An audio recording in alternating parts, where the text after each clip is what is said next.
Guys তারপর আমরা চলেও এসেছি। আর জায়গাটা ছিল বেনাপুর, মানে আমাদের এখানে একটা নদীর ধার। তো খুবই সুন্দর জায়গা, আর ভোরবেলা জায়গাটা তো আরোই সুন্দর লাগছিল। আমি কখনো গাইস ভোরবেলা আসিনি, তো এই ফার্স্ট টাইম, তো ভীষণ ভালো লাগছিল আমার। তোমরা একবার জাস্ট দেখো।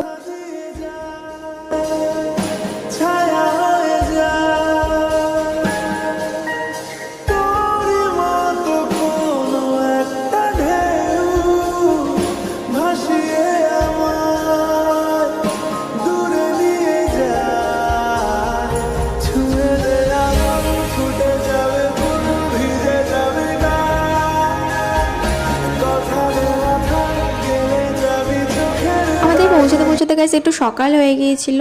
তো সত্যি বলতে নদীর এই ফুরফুরে হাওয়া, মানে মনটা জাস্ট মুগ্ধ হয়ে যাচ্ছিল। তো তারপরে এখানে বসে বসে ঠিক কী করছিল ভগবানই জানে। তো তারপর আমরা একটু ঘুরে ফিরে চারপাশটা দেখছিলাম আর নদীর হাওয়াটাকে উপভোগ করছিলাম। তারপর দুজনের মধ্যে একটা ইন্টারেস্টিং খেলা ছিল, কে কাকে ফার্স্ট